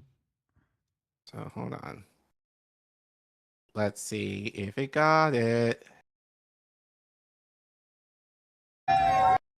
Nope. Hey. We don't need you. There Yeah, we go. Got it. Yeah, I added this like a few minutes ago, but this is the kind of vibes this gave me. Yep. So I tweeted this out a couple of weeks ago, and I got a lot, and you guys know I got a lot of hate for this. Yep.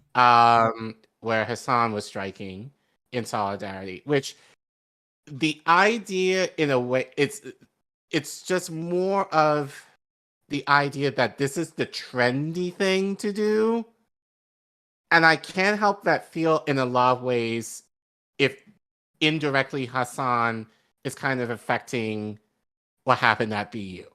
Sure. Like, yeah, only because I just feel like, again, where was this energy for the railroad workers? Where is this energy for teachers who have been striking over the last few years? Nurses, any form of labor, like, not talked about, and not to the dramatics that you're seeing at BU today, like in this story. But because this is somewhat of a trendy topic, then people are willing to protest over this. So for me, it's just kind of confusing as to why this is getting so much press in regards to, well, we know why, but like this is getting so much press. Yeah. But then like other issues that I think deserve as much, if not more attention that these guys should be striking for is not happening. You know? So again, this is just the vibe that I got from this. Even though I agree with the sentiment, I agree that this should be done. But I just feel like it was done because it's kind of the cool thing to do in light of someone like Hassan did like a couple of weeks ago. Yep. So yeah, that was kind of the problem that I had with this in thinking about it.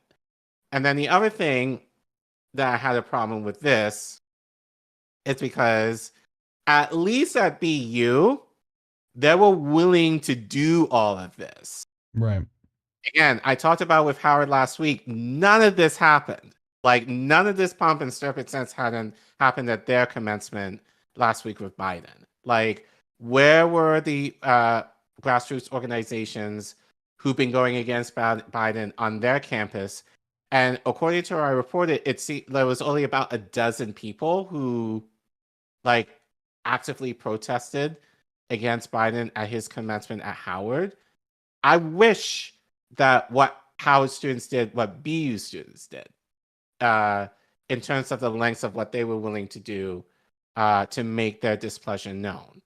But I do have an update. So Fanto, you may want to consider making this an extra segment if you want.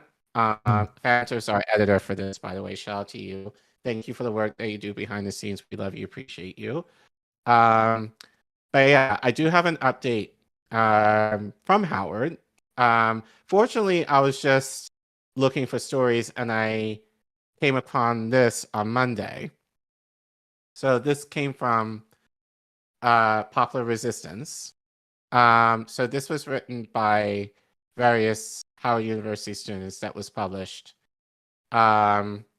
So basically some students wrote a letter to Biden. So, and they write, where there's no justice, there should be no peace. A strongly worded letter. A strongly worded, yeah, even with that, yeah, but we'll read it. Howard University students protested when President Joe Biden gave the commencement address May 13th. Below is their written statement. So they write, the Howard University commencement ceremony is a joyous occasion, a celebration of achievement in the face of generational, ongoing, and systemic adversity. For Black students, graduating college is a success beyond measure. We are proud to have attended the illustrious Howard University, our historically Black university, our Mecca. Yet, while we are excited to finish our last endeavor at Howard University, we are infinitely angered and exhausted by the many forms of ongoing white supremacy violence in the United States of America and internationally. We are exhausted by the lack of resources we had as Howard students, struggling to keep up with increasing tuition rates and inadequate housing options amidst the corporatization of our board of trustees and the fight to renew student, faculty, and community voting representation within it, let alone the ongoing gentrification of DC at large, to which Howard University and its affiliates are a party. Zoom out. We maintain countless grievances and will not sit silently and allow them to go unrecognized, especially in light of campaign season. On today, May 13th, 2023, our graduation day and the 38th anniversary of the MOVE bombing, we choose to advocate. Where there is no justice, there should be no peace. As advocates, we are unsatisfied with the action, or lack thereof, from the Biden administration. We call upon President Joe Biden to do more than ask for investigations and observe our struggle. We call for immediate action. We need housing. We need financial assistance. We need loan forgiveness. And above all else, we need consequences for our murdered siblings and justice for the living. We need a demilitarized planet, starting with the heart of the empire here. We need an end to all immoral and unjust systems, especially capitalism. We need action, and we need it now. Our planet can't wait, and neither can we. As Black youth, we have watched too many public lynchings in our short lifetimes. We have watched Black people killed over and over again domestically and internationally without any urgency to protect us. We are graduating less than a month after a Black child was shot in the head from knocking on the wrong door. We are graduating the same semester that police killed Tyree Nichols and Keenan Anderson. When will it end? How many Black people over how many generations have to die? How many will be lynched and killed before a state of emergency is called? We as Black graduates walk the stage today and pray we make it home tonight to rest, as we struggle against state violence, capitalistic exploitation, rising costs, housing insecurity, and debt. The Howard University Graduates for Solidarity demand that President Biden acts with urgency, because we cannot wait. It is and always has been a state of emergency. We demand the release of political prisoners, including Mumia Abdul-Jabbar and Imam Jamal al-Amin. We demand consequences. Assange and, yes. Yes. We demand consequences and recognition for the murders of Jordan Neely and Tortuguita and Keenan Anderson and Tyree Nichols and so many others. We demand the end of university and government funding to the Zionist entity as it carries out yet another massacre in Gaza and throughout Palestine, approaching 75 years of the Nakba. We stand against Howard University's shameful partnership with the Department of Defense and the country's shameful partnerships with fascist regimes like Marcos Jr. in the Philippines. We understand U.S. imperialism to be the greatest threat to life on the planet, and we demand to live. We demand structural change so that all African people, wherever we are found, can live full, happy lives. We as graduates stand to unify for change for Black lives globally. Joseph R. Biden, you can't speak to us if you don't stand with us. You cannot celebrate with us if you do not see us. Thinking of you, Jordan, Kajoma, and Ibrahim Na-Agusi, the Howard University Graduates of Solidarity, class of 2023. Yeah. I mean, that sounded like a lot of stuff that would help everybody if we got it done. I just don't see, like, I don't see this strongly worded letter doing that. But, But I want to be very fair to these students. Yeah. At least they wrote it. Yeah. And at least they hit a lot of the stuff that we talk about all the time. Yep. It's just too bad that this letter did not get the play it should have at Howard that would have mobilized those students to actually do more than just the 12 or however many stood in protest of Joseph Biden, at their commencement. So I give them credit for that. But as you said, it's a strongly worded letter. We need more direct action than this. They needed to do what BU, if Howard University did with this letter what BU did at their protest, that would have been powerful. And I was waiting to see if they were going to do something to that caliber, and unfortunately they did not. But still worth. It's a mixed story. We're happy that people are doing this form of direct action. I just wish there was more consistency in terms of other reasons or other forms of labor having that same solidarity, especially on college campuses. Yep. Good stuff. What else we got? I got another story. Yep. Speaking of how governments oppress us, we have, let me make sure I have this queued up, but we got abuse from the FBI. Who would have thought that they would abuse their power? To the tune of 280,000 times in a year, Collin. Just that many times. So. Just that many? Just that. So the Register, right? Jessica Lyons Hardcastle over there said that FBI abused spy law, but only like 280,000 times in a year. Well, if it isn't the Leaning Tower of FISA again. So Monday, 22nd of May, the FBI misused controversial surveillance powers more than 278,000 times between 2020 and early 2021 to conduct warrantless searches on George Floyd protesters, January 6 rioters, quote unquote, and donors to a congressional campaign, according to a newly unclassified court opinion. On Friday, the U.S. Foreign Intelligence Surveillance Court made public a heavily redacted April 2022 opinion that details hundreds of thousands of violations of Section 702 of the Foreign Intelligence Surveillance Act, the legislative instrument that allows warrantless snooping. The feds were found to have abused the spy law in a persistent and widespread manner, according to the court, repeatedly failing to adequately justify the need to go through U.S. citizens' communication using a law aimed at foreigners. Right? This is the, this is like what they've done to Tar Reed specifically.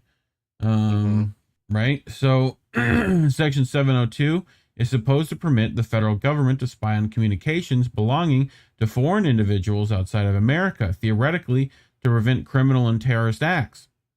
These communications can sweep up phone calls, texts, and emails with U.S. persons, however, and are stored in massive databases. The FBI, CIA, and NSA can search those communications without a warrant. In the doublespeak world of American intelligence, such information isn't technically stored. It's also considered so if it's actually used by analysts. And while foreign communications are fair game, the feds can search about 3 levels down in data, i.e., who the suspected talked to, who their contact spoke to, and the next line in the communication link. So think Kevin Bacon level of contacts, right? So, although the law is not supposed to be used to surveil American citizens, the government has historically used the data to monitor activists, journalists, and others without obtaining a warrant. These communications can then be used to prosecute people for crimes, and have been. The police power is set to expire at the end of the year unless Congress renews it. Which they will. Right. With this, I want people to keep an eye out for it. With this looming deadline, the now unclassified court document adds fuel to Section 702's opponents' arguments that the government routinely abuses these warrantless searches. These abuses have been going on for years, and despite recent changes in FBI practices, what changes? These systemic violations of Americans' privacy require congressional action. U.S. Senator Ron Wyden said in a statement, Section 702 is to be reauthorized. There must be statutory reforms to ensure that the checks and balances are in place to put an end to those abuses. But you're gonna You're gonna authorize it first, though, huh? I'm just saying. You're gonna do that first, right? We'll fix it later. The court opinion details FBI queries run on thousands of individuals between 2020 and early 2021. This includes 133 people arrested during the George Floyd protests. Okay? And more than 19,000 donors to a congressional campaign. I wonder which ones those were. In the letter, the analyst who ran the query advised that the campaign was a target of foreign influence. Ooh. But NSD determined that only 8 identifiers used in the query had sufficient ties to foreign influence activities to comply with the querying standard. The opinion says, referring to the Justice Department's NSD, in other words, there wasn't a strong enough foreign link to fully justify the communication search. Right? For the Black Lives Matter protests, the division determined that the FBI queries were not reasonably likely to retrieve foreign intelligence information or evidence of a crime, again, an overreach of foreign surveillance powers. Additionally, significant violations of the querying standard occurred in search related to the January 6, 2021 breach of the U.S. Capitol, domestic drug and gang investigations, and domestic terrorism probes. According to the court, it said that more than 23,000 queries were run on people suspected of storming the Capitol. So yeah, they went after them too. Well, the FBI has said it has implemented several changes to prevent Section 702 abuse, including better query training and stricter approval requirements for some sensitive searches, like those involving American elected officials and journalists. Section 702 opponents argue that the spying on U.S. citizens won't stop unless Congress enacts FISA report. Even with the long history of FBI misuse of FISA 702, these latest revelations should set off alarm bells across Congress. Jake LaPerouque, deputy director of the Center for Democracy and Technology's Security and Surveillance Project, said in a statement, "The systemic misuse of this warrantless surveillance tool has made FISA 702 as toxic as COINTELPRO and the FBI abuses over the Huber years." He added, absent a full overhaul of Section 702 and related surveillance powers, Congress should not allow the law to be extended past this year. So, thoughts, Care Bear? So, that funding for the police, yep, as people are saying, it's not to protect us. It's to protect them against us. Yeah. So it's just the you know, so but here's the thing, it's like the idea that for people like Marjorie Taylor Greene, who has said we need to defund the FBI. Yep. You know, this is something like people like the Squad or any progressive in office should say, okay, yeah, we should call her bluff. Because she doesn't mean it. You know, she's only saying that to kind of dunk on the Squad, who by principle should be anti all of this. Yep. But the thing is, for them, this affects them too. So they are going to go for it because that affects their livelihood and their protection. But they don't give a damn about our protection when the cops are beating us up. Again, or when they're arresting us, or members of the Uhuru movement, or doing direct action against them. Yep. So, or you speak out against the president, or this gives them carte blanche, and we're gonna see if Congress decides to vote this back in or not. What do you think? Of course they will. Yeah, it's like, yeah, of course, claro. But anyway, that's it. That's our show for today. Stay tuned for still not sure of Saturday, but Saturday after next we should have Misty coming to do bitch. What else we got coming up, Collin? So Sundays, how do we tomorrow, miss that? tomorrow we'll premiere. I'm not sure what time yet. Reef and I will talk about it. But we'll follow us at Get Any News on Twitter. We'll let you know when that interview. It was pre-recorded yesterday. Yep. So wait time We'll with get him. that up. We'll get that out. Friday, my guess. We'll probably do an exclusive on this event that I went to tonight earlier before I came live. Yep. Got a lot to go through. So I probably might try and put up a couple of things tonight or early in the morning. But as I said, there were some things that were said that I think were very revealing, and we got work cut out for us, y'all. I will say that right now. So we'll let you know Friday when we do that. Saturday, I think we're good on that. Sunday.